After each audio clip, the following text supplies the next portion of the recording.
The deep space archives of the galactic hegemony stretched for miles beneath the capital world's surface. Commander So Young walked through the endless rows of data crystals, her boots echoing in the silent halls. She was looking for something specific, though she wasn't sure what yet. The assignment had seemed simple enough. Admiral Tae-hyun wanted a complete review of all unexplored regions within 50 light-years of their current expansion zone. The hegemony was growing fast, adding new worlds every month. They needed to know what lay ahead. So Young pulled another crystal from the shelf and slotted it into her reader. Most of the files were routine: gas giants with no useful resources, dead systems with dying stars, empty space with nothing worth claiming. Then she found something odd. The file was marked with symbols she didn't recognize, ancient warning codes that hadn't been used for centuries. She ran the symbols through her translator and frowned at the result. Sol system, forbidden zone, do not approach. Below that was a single line that made her blood run cold. All contact attempts have failed. Recommend permanent quarantine. So Young sat back in her chair. A forbidden zone? She had never heard of such a thing. The hegemony had explored thousands of systems over the past 500 years. They had never found anything they couldn't handle. She dug deeper into the files. The records were fragmentary, damaged by age and poor storage, but slowly a picture began to form. 500 years ago, the hegemony had been much smaller. They had just developed faster than light travel and were eager to meet other intelligent species. One of their first contacts had been with a race called humans from a system they called Sol. The early reports were encouraging. The humans seemed primitive by hegemony standards. They had only just reached their own moon when first contact was made. Their weapons were crude chemical rockets and metal projectiles. Their ships were slow and clumsy. But then something had gone wrong. The detailed records were missing, but So Young found fragments.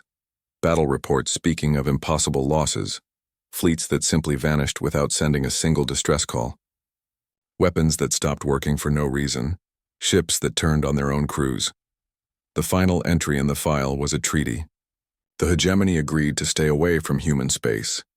In return, the humans would remain within a 50 light-year radius of their home system. Both sides would honor this agreement forever. So Young stared at the ancient document. It was signed by the highest officials of the old hegemony. These were not cowards or fools. They had been desperate enough to agree to terms with a species they considered primitive. She copied the files and headed back to the surface. Admiral Tae-hyun needed to see this. The Admiral was in his office aboard the flagship Star Crusher, reviewing deployment schedules for the next expansion wave. He looked up when So Young entered, noting her worried expression. "Commander? You look like you've seen a ghost." "Sir, I found something in the archives. Something about a forbidden zone." She handed him her datapad. Tae-hyun read through the files, his expression growing more skeptical with each page. "This is 500 years old, Commander. Ancient history. Sir, the zone they describe is directly in our path. The next expansion wave will take us right to the edge of it." Tae-hyun waved a hand dismissively. "Look around you, Commander. We have 40,000 star systems under our control. Our fleets can crack planets. Our weapons can ignite gas giants. Our soldiers are enhanced beyond anything those ancient humans could imagine." He stood and walked to the viewport, looking out at the massive fleet assembled around them. Hundreds of warships floated in perfect formation, each one capable of destroying entire worlds. Whatever scared our ancestors is long gone. These humans probably destroyed themselves centuries ago. Most primitive species do. But sir, what if they didn't? What if they're still there? Tae-hyun turned back to her with a smile that wasn't entirely kind. "Then we'll finally get to see what frightened our predecessors so badly, and we'll show them what real power looks like." Despite So Young's protests, Tae-hyun ordered a reconnaissance mission. Captain Dongwoo was chosen to lead 3 scout ships to the edge of the Forbidden Zone. Dongwoo was a veteran pilot who had explored more unknown systems than anyone else in the fleet. "Just a quick look," Tae-hyun told him. "Get close enough to scan the outer planets of their system. See if there's any sign of activity. If the humans are still there, we need to know what we're dealing with." Dongwu nodded, though something in the old files troubled him. Sir, what if the treaty is still in effect? What if they consider this a violation? Treaties are just words. On paper, Captain, and primitive species don't get to dictate terms to the hegemony. The 3 scout ships launched the next morning. They were the fastest, stealthiest vessels in the fleet, equipped with the latest cloaking technology and advanced sensors. If anything could approach human space undetected, it was them. For 2 days, they traveled toward the Forbidden Zone. Long-range scans showed nothing unusual. No ship traffic, no energy signatures, no signs of advanced civilization. The region looked empty. Maybe the Admiral was right, Dongwu told his crew as they reached the outer edge of the zone. Maybe there's nothing here but ghosts and old fears. They crossed the boundary that had been marked as forbidden.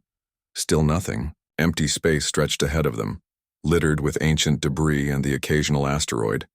Then the scanner started acting strange. Captain, his sensor officer called out. I'm reading some odd gravitational fluctuations. The computer can't make sense of them. Where? Everywhere, sir. It's like space itself is watching us. Dongwu frowned. That's impossible. Run a full diagnostic on the sensors. I already did, sir. 3 times. The readings are accurate. The communications officer looked up from her station. Captain, I'm receiving a transmission. From where? Our scopes show empty space. I don't know, sir. It's coming from everywhere. The message was simple, broadcast in perfect hegemony standard. You were warned. Leave now. Dongwu felt ice run down his spine. How do they know our language? Sir, the sensor officer's voice was shaking. Something's happening to the other scout ships. On the main screen, Dongwu watched in horror as the other 2 ships simply stopped moving. They hung motionless in space, no longer responding to communications. Get us out of here, he ordered. But before they could turn around, shadows began, moving in the emptiness around them. Not ships. Dongwu had never seen anything like them. They seemed to be made of folded space itself, bending light and reality around their impossible forms. His last clear memory was of trying to send a warning back to the fleet. Then everything went dark, filled with whispers in languages that couldn't exist and the sound of his crew screaming at things that shouldn't be possible. When he woke up, he was back in hegemony space, alone in his damaged ship. The other 2 scouts were nowhere to be found, and somewhere in the depths of his mind a voice kept repeating the same message over and over. You were warned. Dr. He Jin had seen many things in her 20 years as a xenobiologist, but nothing quite like this. She stood in the medical bay of the Star Crusher, watching Captain Dongwu sleep.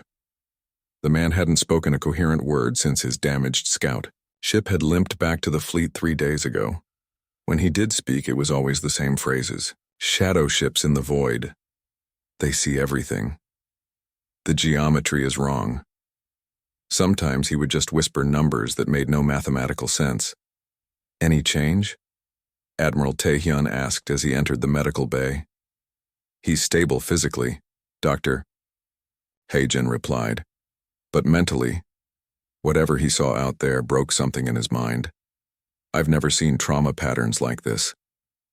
Taehyun walked over to examine Dongwu's ship through the bay's viewport. The hull was covered in scorch marks that seemed to eat light rather than reflect it. The damage patterns looked like no weapon signature in their database. What about the ship's data? That's where it gets interesting, Dr. Heijin said, leading him to her workstation. The damage isn't just physical. Look at these readings. She brought up the ship's sensor logs on her screen. The data was corrupted, but not in any normal way. Instead of random noise or missing files, the corruption seemed almost intentional, like something had carefully edited out specific information. The ship's computer recorded the entire encounter, she continued, but every time we try to access the crucial moments, the files rewrite themselves. It's like the ship is protecting us from whatever it saw. Major Ki Wu entered the medical bay, his face grim. As the fleet's intelligence officer, he had been Trying to piece together what happened during the reconnaissance mission. Dr. Admiral, he nodded to both. I've finished interviewing the crew members who were conscious when they returned. Their stories are disturbing. Go on, Taehyun said. They all described the same thing. Empty space that wasn't really empty. Ships that appeared and disappeared, without using any known propulsion. And voices, not through the communication system but inside their heads. Kiwoo pulled out his datapad. But here's the really strange part. I ran their descriptions through our Xenology database. The technology they describe doesn't just exceed our capabilities. It violates several fundamental laws of physics. Dr. Hae-jin nodded grimly. I was afraid you'd say that. I've been analyzing the residue from the hull damage. The molecular patterns suggest weapons that operate at a quantum level. They didn't just burn through the armor, they convinced the atoms to stop being armor. Taehyun stared at her. That's impossible. That's what I thought. But look at this. She led them to a sealed containment unit in the corner of the lab. Inside was a small fragment of metal from Dongwoo's ship.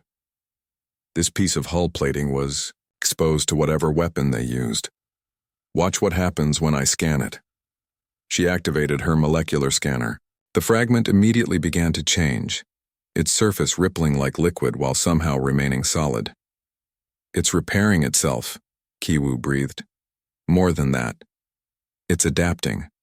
Every time I try to analyze it, the fragment changes its structure to resist the scan, and the changes are intelligent, purposeful. As they watched, the fragment began to extend tiny tendrils toward the scanner. Dr. Hae-jin quickly shut down the device.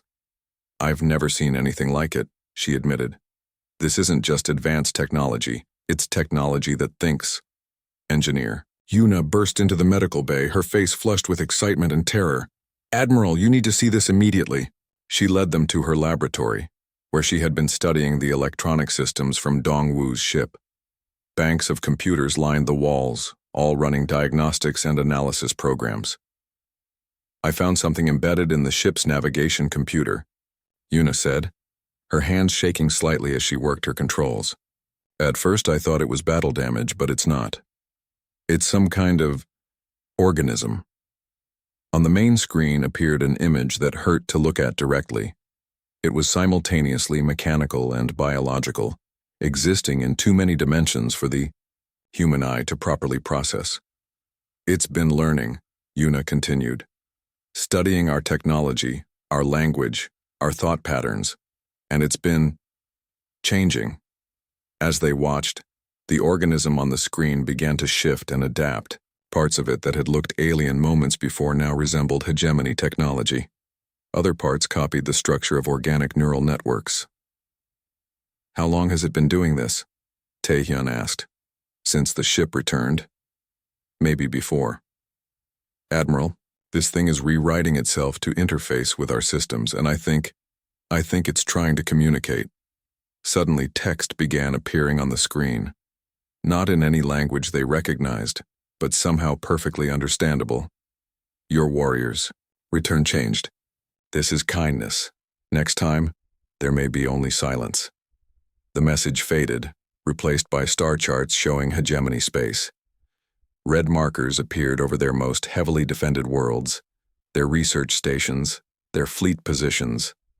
Information that should have been impossible for outsiders to obtain.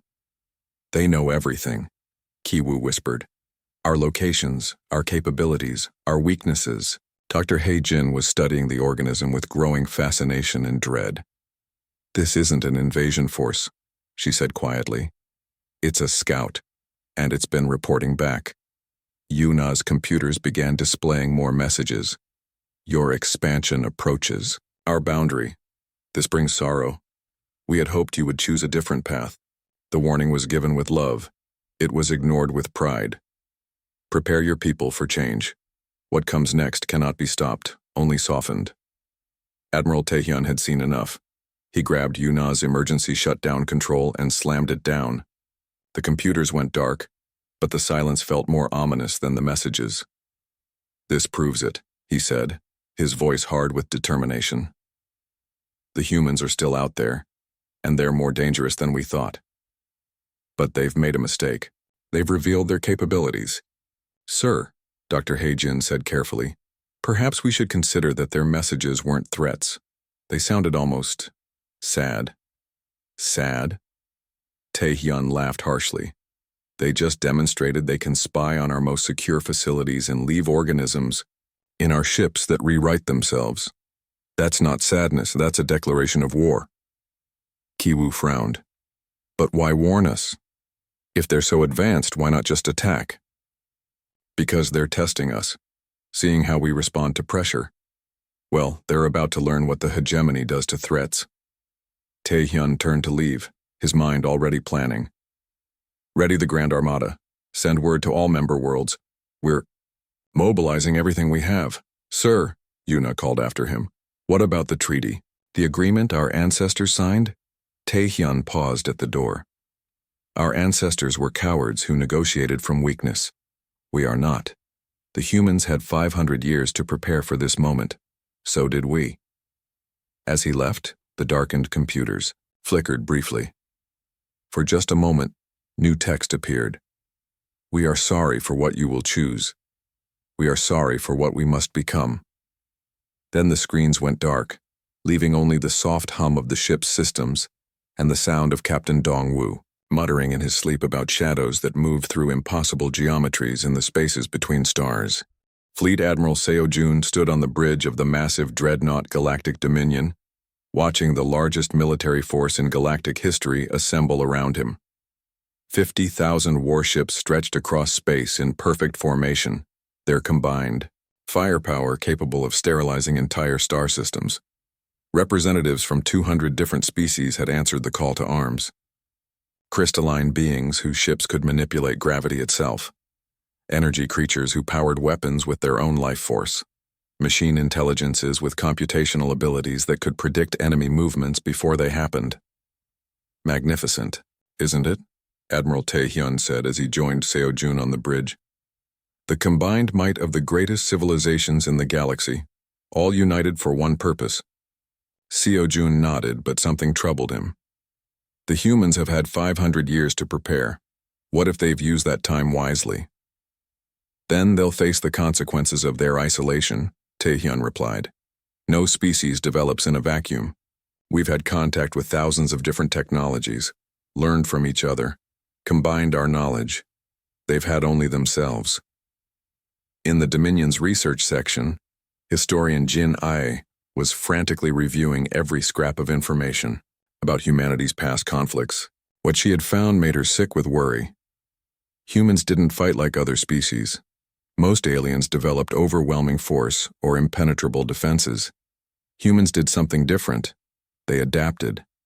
They took every disadvantage and turned it into a weapon. When outgunned, they used guerrilla tactics. When outnumbered, they turned enemies against each other. When facing superior technology, they found ways to make that technology work against itself. Admiral, she called to Taehyun over the communication system. I need to speak with you urgently about human military psychology. Not now, researcher. We're about to begin the approach. Sir, please. The historical patterns suggest that direct military confrontation is exactly what we should avoid. Humans excel at turning strength into weakness. Taehyun's image appeared on her screen, his expression impatient. Researcher Jin A, you're talking about ancient history. Whatever tricks worked against our primitive ancestors won't help against this fleet. But sir, we've already reached the forbidden zone boundary. Your concerns are noted but irrelevant. The communication cut off, leaving Jin-A staring at her data in horror. Every historical analysis pointed to the same conclusion. The humans weren't trapped in their quarantine zone. They had used it as a cocoon. Captain Wu Jin, commander of the Galactic Dominion, was the first to notice something wrong with their navigation systems. Admiral, he called to Seo-jun, our course is drifting. The computers keep making minor corrections. Engine problems? No, sir. The engines are fine. It's like the navigation system is guiding us away from something. Seo-jun frowned and walked over to the navigation console. The star charts showed their fleet moving in a wide arc around empty space, as if avoiding an invisible obstacle. Override the automatic systems. Set course directly for the Sol system. Yes, sir. Wu Jin input the commands, but the ship continued its curving path. Sir, the ship isn't responding to manual navigation either.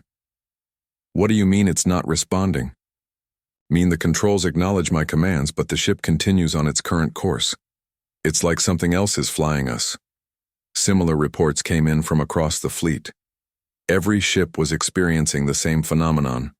Their navigation systems gently but inexorably guiding them away from human space.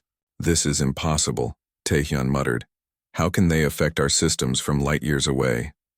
The answer came as a message that appeared simultaneously on every screen in the fleet, not transmitted through any communication channel they could detect, but simply materializing as if the ships themselves were speaking. You were warned. Turn back now, and this will be your only warning. The message was in perfect hegemony standard, but underneath it were translations in the languages of every species present. Somehow the humans knew exactly who they were facing and how to speak to each of them. Seo Jun's first instinct was defiance. Open a channel to the entire fleet. All vessels ignore the navigation anomalies and proceed to target.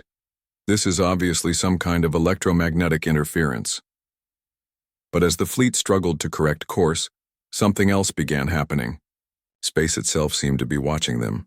Sensors detected gravitational fluctuations that formed patterns, almost like massive eyes opening in the void.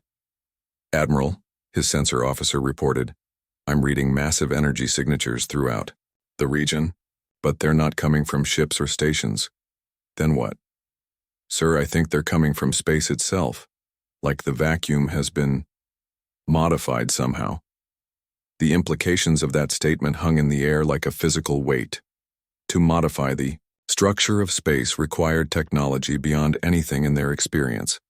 That's when the humans made their first direct appearance. It wasn't dramatic. No massive ships decloaking, no weapon systems powering up. Instead, a single figure simply appeared on the bridge of the Galactic Dominion, not through any transporter technology they could detect, but as if he had always been there and they were just now noticing.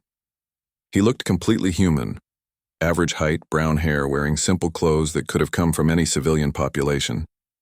The only unusual thing about him was the way light seemed to bend slightly around his form. Hello, he said in a voice that somehow reached every member of the bridge crew despite making no sound. I am David. I represent the human collective consciousness. Every weapon on the bridge was immediately pointed at him. He didn't seem to notice. Your fleet is impressive, David continued, walking casually toward the main view screen. 50,000 ships representing the finest military achievements of hundreds of civilizations. You should be proud. How did you get aboard my ship? Seo Jun demanded. David smiled sadly. I didn't. I'm not really here, not in the way you understand existence. What you're seeing is simply your minds interpreting my presence in a way you can comprehend. Surrender now or we'll destroy your entire system, Taehyun snarled. With what? David asked gently. That's when they realized what had happened to the other half of their fleet. 25,000 warships hung motionless in space. Their hulls were intact, their crews unharmed, but nothing worked. No weapons, no shields, no engines, no life support beyond basic atmospheric recycling. The ships had simply stopped being warships and become empty metal shells. How? Wu Jin whispered. David turned to him with something that might have been pity. We asked them nicely to stop working, and they agreed. That's impossible. Machines don't have consciousness. Everything has consciousness, David replied. You just haven't learned to perceive it yet. The metals in your hull remember being part of a star. The circuits in your computers dream of electric sheep. We simply spoke to them. Seo Jun realized with growing horror that David wasn't threatening them. He was explaining, like a teacher showing students why their approach wouldn't work. What do you want? He asked. For you to leave, David said simply. We established the quarantine zone to protect both our species. You've chosen to violate it. Now we must choose how to respond. And if we refuse? David was quiet for a long moment, and in that silence, every person on the bridge suddenly experienced a moment of expanded awareness. They felt the thoughts of every other crew member, sensed the vast network of consciousness that connected all life in the galaxy, and glimpsed the infinite layers of reality that existed beyond their normal perception. It lasted only a second, but it changed them forever. If you refuse, David said softly, then we will be forced to expand your consciousness whether you want it or not, and not everyone survives that transition intact. He gestured toward the disabled ships. Those crews are sleeping peacefully while their vessels drift safely in space. They are unharmed and will remain so as long as they don't attempt to continue their attack. But if you force us to defend ourselves more directly, he didn't finish the sentence, he didn't need to. Leave now, David said, beginning to fade from view. Return to your own space and consider what you've learned here. We will not offer this choice again. As he disappeared, the working ships of the Grand Armada found their navigation systems responding again, but only to commands that took them away from human space. The Hegemony High Council chambers had never seen such chaos. Representatives from every member species argued loudly, while Admiral Tae-hyun tried to explain how half the Grand Armada had been neutralized without a single shot being fired. They simply asked our ships to stop working? Council Chairman In-soo's voice carried the weight of disbelief shared by everyone present. That's what this David claimed, Fleet Admiral Seo-jun replied. Our technical analysis confirms it. The disabled vessels show no signs of weapons damage, computer viruses, or electromagnetic interference. Their systems just decided to become non-functional. Ambassador Mi Kyung, the hegemony's most experienced diplomat, leaned forward in her seat. Chairman, I formally request permission to attempt direct communication with the human collective. Military action has clearly failed. Absolutely not, Tae-hyun interjected. We still have 25,000 functional warships. A concentrated assault might what? Interrupted Dr. Bo-ram, the fleet's chief scientist. Admiral, I've been analyzing the data from our encounter. The humans didn't demonstrate superior firepower. They demonstrated the ability to rewrite the fundamental laws of physics. She activated her holographic display, showing the sensor readings from the confrontation. Look at these gravitational fluctuations. They created eyes in space itself. Actual organs of perception formed from manipulated spacetime. This isn't advanced technology. This is controlled reality. General Hyan Woo, representing the military hardliners, stood up angrily. So we just surrender? Let them dictate terms to us because they have some fancy tricks? General, Chairman, In-soo said quietly, perhaps you could explain how we fight an enemy that can convince our weapons not to fire. Before Hyun Woo could answer, every screen in the chamber flickered to life. The image that appeared was of Earth, not as it had been 500 years ago, but as it was now. The planet was unrecognizable. Where once there had been blue oceans and green continents, now there was something that hurt to look at directly. The surface seemed to exist in multiple dimensions simultaneously, shifting between states of matter that shouldn't be possible. Beautiful, isn't it? David's voice filled the chamber, though no communication channel was active. This is what Earth became when we learned to see reality as it truly is, rather than as our limited senses presented it to us. Chairman In-soo tried to maintain his composure. You're violating our sovereignty by entering this chamber without permission. I'm not in your chamber, David replied gently. I'm speaking to you from Earth. But consciousness isn't limited by distance once you understand what consciousness actually is. Ambassador Mi Kyung seized the opportunity. Then you'll accept a formal diplomatic meeting? Of course. Send your representative to the edge of our space. We will provide safe passage and a suitable environment for discussion. David's presence seemed to smile, though no image of him appeared. But I should warn you, anyone who enters human space even briefly will be changed by the experience. We can't prevent that any more than you can prevent seeing light when you open your eyes. After David's presence faded, the council chamber erupted in debate. Some demanded immediate military retaliation. Others argued for negotiation. A few suggested simply abandoning their expansion plans and avoiding human space entirely. Ambassador Mi Kyung volunteered for the diplomatic mission, despite the warnings. "Someone has to try," she said. "And if I'm changed by the experience, perhaps that will help us understand what we're really dealing with." She departed 3 days later in an unarmed diplomatic vessel, accompanied only by a small crew of volunteers. As they approached the boundary of human space, reality began to behave strangely. The stars started moving in patterns that formed words in languages that didn't exist yet somehow conveyed meaning. Space itself began to sing, not in sound waves, but in gravitational harmonics that resonated directly with their consciousness. "Ambassador," her pilot called out, "our instruments are showing impossible readings. According to the sensors, we're simultaneously moving forward and backward through time." Mi Kyung looked at the navigation display and felt her mind struggle to process what she was seeing. They were approaching Earth, but Earth was approaching them as well. Past and future seemed to be converging on a single point. Then they were there. The ship that materialized around them was unlike anything in their databases. It seemed to be grown rather than built, its walls pulsing with organic rhythms while displaying the mathematical precision of advanced technology. The boundary between the ship and space itself was unclear. It might have been a vessel or a living creature, or a section of modified reality. David was waiting for them in what might have been a control room, or might have been a garden. Plants that looked like living circuits grew from floors that seemed to be made of crystallized starlight. The distinction between technology and biology had been completely transcended. "Welcome," he said, and Mi Kyung realized she was hearing him with more than her ears. His words carried emotional undertones, mathematical concepts, and sensory experiences that human language shouldn't be able to convey. "You're not just one person, are you?" she asked. "I am David Chen, who was born in New Seoul in the year 2156, he replied. "I am also the collective consciousness of 7 billion human minds, and the memory banks of our AI companions, and the wisdom of every Earth creature that chose to join our expansion of awareness."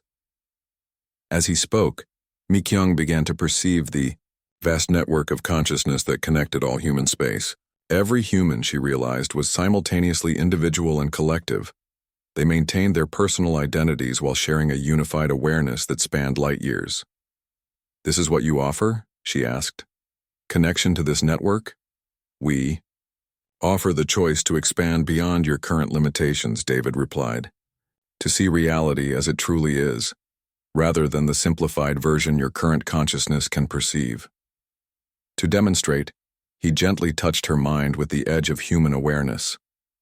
For a moment, Mi Kyung experienced existence as humans now did. She felt the thoughts of every living being on her home world. She perceived time as a dimension she could move through like space. She sensed the quantum fluctuations that connected every particle in the universe. The experience lasted only seconds, but it revealed the staggering poverty of her normal consciousness. She had been living in a single room of a vast mansion, convinced that the room was all that existed. "The process is irreversible," David warned. "Once you see reality clearly, you can never return to the comfortable illusion of separation. Many species have chosen to remain as they are rather than face this transformation.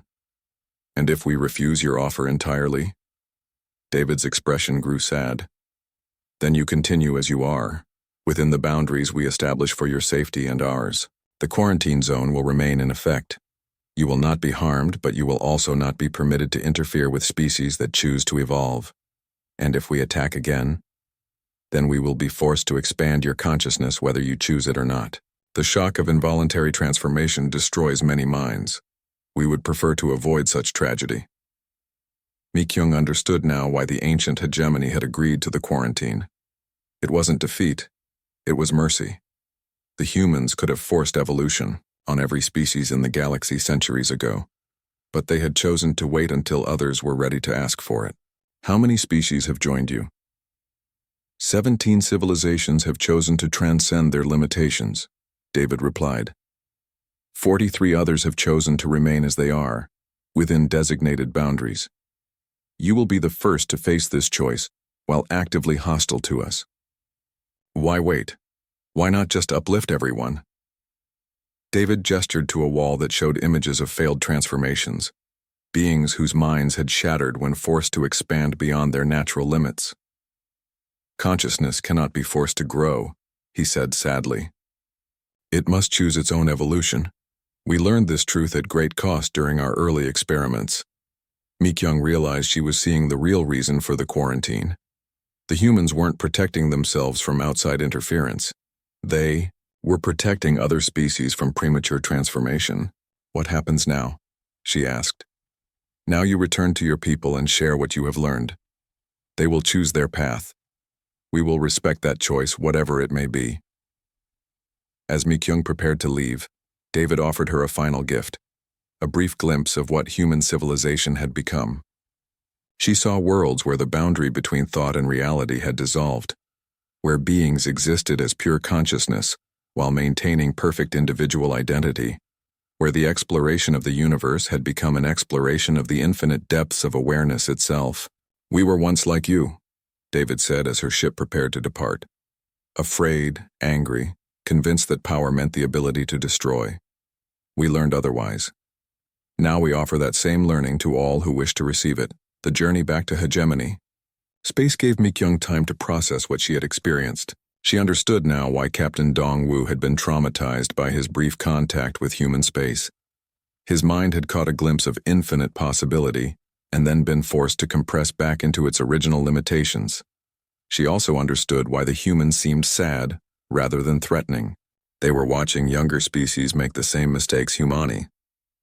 Chairman In-soo sat alone in his private office, staring at Ambassador Mi-kyung's report. 3 days had passed since her return from human space, and the decision that would shape the future of their entire civilization could no longer be delayed. Tiant. Report was unlike anything ever filed in hegemony records. Mi-kyung had tried to describe experiences that had no words in any known language. She wrote of consciousness expanded beyond individual minds, of reality that could be reshaped by focused thought, of beings who existed simultaneously as themselves and as part of something infinitely larger. But it was the personal recordings that troubled In-soo most. Mi-kyung's voice carried a quality it had never had before, a depth of understanding that made her previous diplomatic experience seem childish by comparison. The brief contact with human consciousness had changed her in ways that were impossible to hide. A soft chime indicated someone requesting entry. "Come in," he called. Captain Subin entered, moving with the careful precision of someone fighting to maintain control. She had volunteered for the first consciousness expansion trial, despite the warnings about psychological damage. Her report was due today. "Chairman," she said, her voice carrying the same strange depth that Mi-kyung's now possessed. "I have completed my assessment of the human consciousness expansion process." "And your findings?" Subin sat down slowly, as if her body was no longer quite familiar to her. "The process is indescribable, but not harmful, not in the way we feared. It's like spending your entire life looking at shadows on a cave wall, then suddenly being brought into sunlight." She gestured, and In-soo was startled to see the air itself respond to her movement, creating brief patterns of light that somehow conveyed emotional meaning. "I can still think as I did before," she continued. "My memories, my personality, my individual identity, all of that remains intact. But now I can also think with the expanded awareness. I can perceive the connections between all living things, manipulate matter at the quantum level, and experience time as a navigable dimension. Are you still you?" Subin smiled, and for a moment In-soo saw both the officer he had known for years and something vast and alien looking out through her eyes. "I am more myself than I have ever been," she said. "Before I was like a single instrument playing alone. Now I am that same instrument, but part of a symphony that spans the galaxy." Her expression grew serious. "Chairman, I need you to understand something. The humans aren't trying to conquer us or absorb us into their collective. They're offering us the chance to become what we were always meant to be. And if I choose not to accept this expansion? If the hegemony decides to maintain the status quo, Then you will continue exactly as you are, Subin replied. The humans will honor the quarantine agreement. You will live your lives, govern your worlds, and explore the galaxy within the boundaries they establish. There will be no punishment, no retaliation. But you will remain limited to your current level of consciousness, while other species evolve beyond your ability to comprehend. Eventually, the galaxy will be populated by beings so advanced that you will seem like children to them. Insu stood and walked to his office window, looking out at the capital city below. Millions of beings from hundreds of species went about, their daily lives unaware that their leader was deciding their species' destiny. What about those who choose the expansion? Do they remain loyal to the hegemony? Loyalty becomes irrelevant, Subin said quietly, when you can perceive the connections between all living things.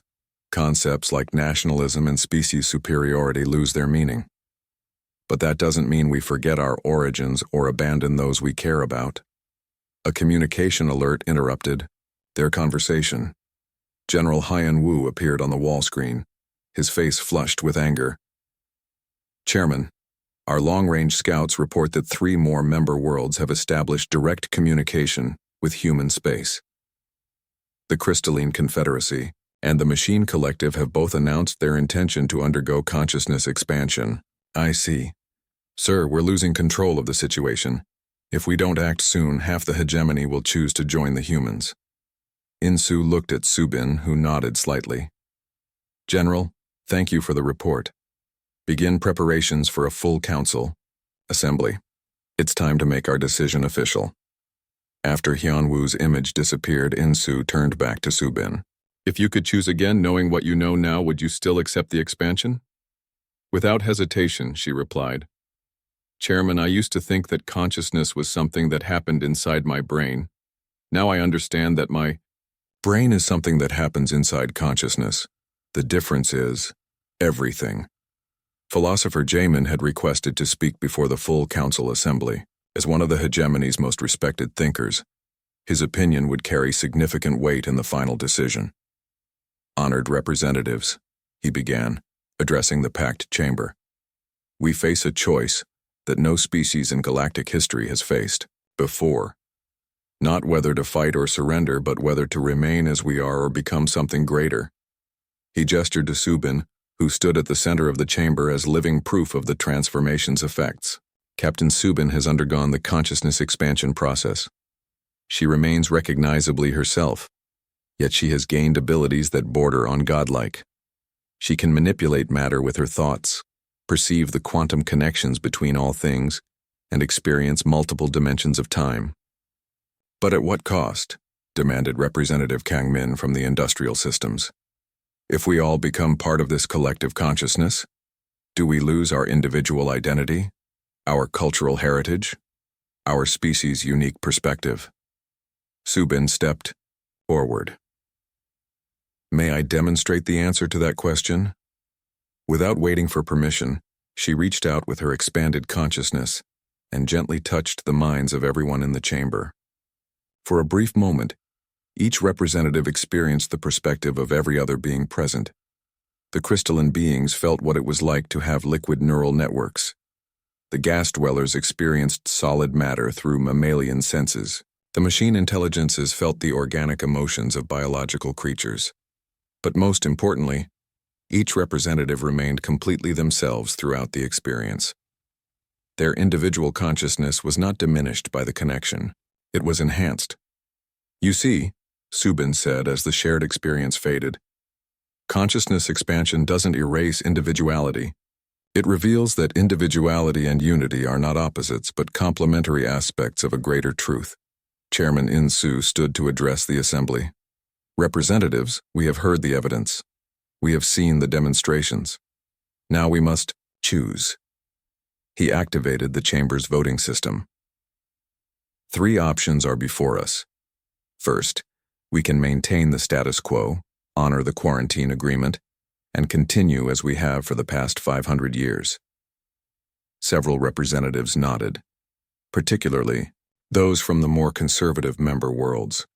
Second, we can accept the human offer of consciousness expansion for our entire civilization transforming every member of the hegemony into expanded beings.